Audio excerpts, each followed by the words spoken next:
Welcome to our channel Khan's tasty kitchen. ఈ సీజన్లో దొరికే క్యాలీఫ్లవర్తో ఇలా పచ్చడిని చేయండి, చాలా బాగుంటుంది. ఈ పచ్చడిని గనక ఇలా చేస్తే కూరను కూడా వద్దనుకుని డైలీ ఈ పచ్చడితోనే తింటారు. ఇది ఎలా చేశాను ఇప్పుడైతే చూసేద్దాము. ముందుగా అయితే క్యాలీఫ్లవర్ని అయితే ఇలా చిన్న చిన్న ముక్కలుగా అయితే కట్ చేసుకున్నాను.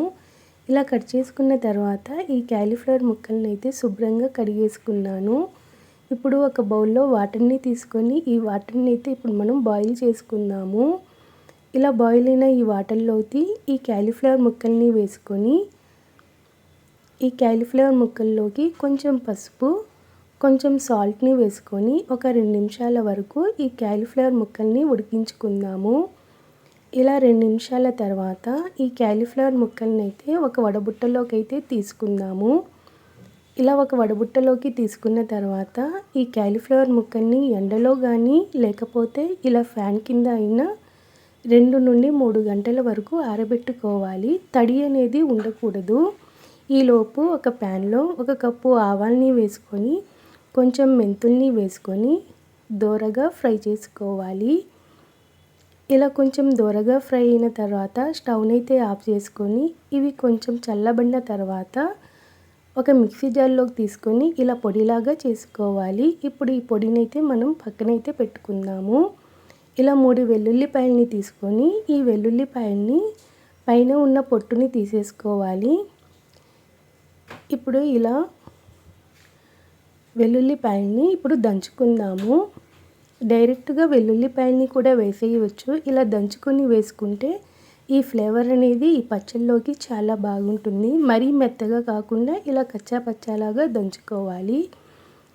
ఇప్పుడు తాలింపునైతే ప్రిపేర్ చేసుకుందాము. ఒక ప్యాన్లో వేరుశనగ నూనెను వేసుకొని ఆయిల్ హీట్ అయిన తర్వాత తాలింపు గింజల్ని వేసుకొని ఈ తాలింపు గింజలు కొంచెం ఫ్రై అయిన తర్వాత జీలకర్రని వేసుకొని ఈ జీలకర్ర కూడా ఫ్రై అయిన తర్వాత ఎండుమిర్చిని వేసుకొని ఈ ఎండుమిర్చి కొంచెం ఫ్రై అయిన తర్వాత స్టవ్ని అయితే ఆఫ్ చేసుకొని కరివేపాకుని వేసుకోవాలి.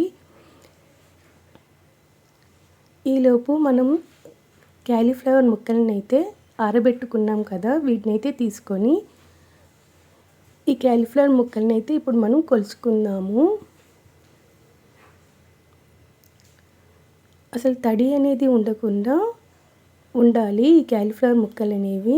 ఇలా నాకైతే ఒక 5 కప్పుల దాకా వచ్చాయి. ఇప్పుడు 1 కప్పు సాల్ట్ని వేసుకొని అదే కప్పుతో కారాన్ని వేసుకొని కొంచెం పసుపుని వేసుకొని వెల్లుల్లిపాయల్ని దంచుకున్నాం కదా అవి కూడా వేసుకొని 10 నిమ్మకాయలనైతే ఇలా రసం తీసుకొని ఆ రసాన్ని కూడా వేసుకొని ఒకసారి కలుపుకోవాలి. ఇలా కొంచెం కలుపుకున్న తర్వాత ఆవాల పిండిని వేసుకొని ఇలా మొత్తం కలుపుకోవాలి. మనం ఏ కప్పుతో అయితే ఉప్పుని తీసుకున్నామో అదే కప్పుతో కారం, ఆవపిండిని కూడా వేసుకోవాలి. ఇప్పుడు దీంట్లోకి తాలింపునైతే వేసుకుందాము. తాలింపు అనేది చల్లగా ఉండాలి, వేడిగా మాత్రం అస్సలు ఉండకూడదు. వేడిగా ఉంటే ముక్క తొందరగా మెత్తపడి పచ్చడి అనేది తొందరగా పాడవుతుంది. ఇలా మొత్తం కలుపుకున్న తర్వాత మూతని పెట్టుకొని ఒక 3 రోజుల వరకు ఊరనివ్వాలి. ఈ మధ్య మధ్యలో మూతని తీసుకొని రోజు ఉదయం పూట ఒకసారి కలుపుకుంటూ ఉండాలి. ఇలా 3 రోజుల తర్వాత పచ్చడి అయితే బాగా ఊరిపోయింది కదా, ఆయిల్ కూడా సపరేట్ అయ్యింది. ఇలా ఒకసారి కలిపేసుకుందాము. ఇప్పుడు ఈ పచ్చడిని అయితే ఇలా ఒక జాడీలోకి అయితే తీసేసుకుందాము.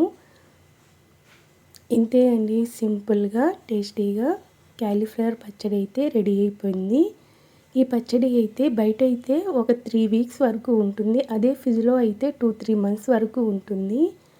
ఈ వీడియో కనుక మీకు నచ్చితే like and share and subscribe. Thanks for watching.